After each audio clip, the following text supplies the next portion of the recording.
భాస్కర్ ఎవరైతే రేవతి గారి హస్బెండ్ భాస్కర్ ఉన్నారో వాళ్ళ ఫ్యామిలీకి యూజ్ అయ్యేలాగా సో డెఫినెట్గా వాళ్ళు అడిగారు. నేను లీడ్ తీసుకొని వాళ్ళ ఫ్యామిలీకి ఉపయోగపడేలాగా చేస్తాం. అలాగే ఇండస్ట్రీ నుంచి కూడా రేపు సీఎం గారు అపాయింట్మెంట్ అడిగాము. ఇండస్ట్రీకి సీఎం గారితో కూడా రేపు మీటింగ్ ప్లాన్ చేశాము. ఫర్దర్గా కూడా అన్నీ హెల్తీగా ఉండేలాగా ఎలా వెళ్ళాలి అని దాని మీద రేపు మీటింగ్ ఉంటుంది. ఇండస్ట్రీ నుంచి ఎవరెవరు కలిసే అవకాశం అందరికీ కమ్యూనికేట్ చేస్తున్నాం. అంటే ఈరోజు హాలిడే కదా, ఆల్రెడీ ఈరోజు మార్నింగే కన్ఫర్మేషన్ వచ్చింది సీఎం గారిది. సో అందరికీ మార్నింగ్ నుంచే కమ్యూనికేట్ చేస్తున్నాం. హీరోస్, డైరెక్టర్స్, ప్రొడ్యూసర్స్ అందరు కలిసి మీట్ అవుతాం.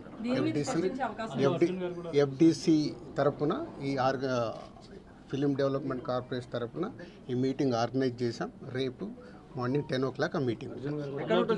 అందరు హైదరాబాద్లో ఉన్న అందరినీ పిలుస్తున్నాం. అందరూ వస్తారు. అది ఇప్పుడు సీఎం గారు ఆఫీస్ నుంచి సీఎం రాగానే చెప్తాం. అరవింద్ గారు కూడా వస్తారా? అందరూ వస్తారు. ఫిలిం ఇండస్ట్రీకి సంబంధించిన అందరినీ తీసుకురావాల్సిన బాధ్యత అటు గవర్నమెంట్తో కలిపిన బాధ్యత నాది. కాబట్టి నేను మార్నింగ్ సీఎం గారు అపాయింట్మెంట్ రాగానే అందరికి కమ్యూనికేట్ చేసాం.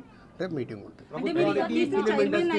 ఎఫ్డీసీ చైర్మన్ అయినందుకు కల్పిస్తున్నారా, లేకపోతే ఫిల్మ్ ఇండస్ట్రీ వర్సెస్ కాంగ్రెస్ నడుస్తున్నది?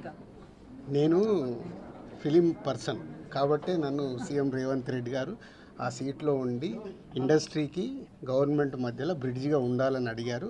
అదే చేస్తున్నాను. ఇంకా నేను కలవలేదమ్మా, కలవలేదు. అంటే వచ్చి నుంచి నేను దీంట్లోనే అంటే గవర్నమెంట్తో ఇప్పుడు సీఎం గారు అపాయింట్మెంట్ తీసుకొని ఇండస్ట్రీని కలపడానికి చేస్తున్నాను. కలుస్తాను.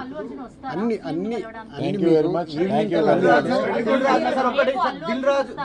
దిల్ రాజు కాంగ్రెస్ పర్సన్ కాకుండా కాంగ్రెస్ పార్టీకి సేవ చేయకుండా ఎఫ్డీసీ చైర్మన్ ఇచ్చాము. రీజన్ ఏంటంటే సినీ ఇండస్ట్రీలో కీలకంగా ఉన్నారు.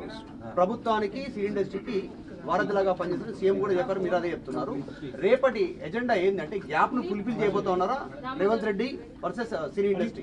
కాదు మీరు మళ్ళీ నన్ను బ్రిడ్జిగా ఎందుకు పెట్టారు? ఇండస్ట్రీకి గవర్నమెంట్కి హెల్తీగా ఉండాలని. ఇది అన్ఎక్స్పెక్టెడ్ ఇన్సిడెంట్స్ జరిగాయి. ఇది వాంటెడ్లీ ఎవరు చేయరు. నేను నిన్ననే చెప్పాను మీ అందరు క్లారిటీగా. సో రేపు సీఎం గారితో కలిసిన తర్వాత అన్ని అయిన తర్వాత ఇంకా క్లారిటీస్ ఇస్తాను. వాళ్ళ ఫ్యామిలీతో డిస్కస్ చేశాక చేస్తాను.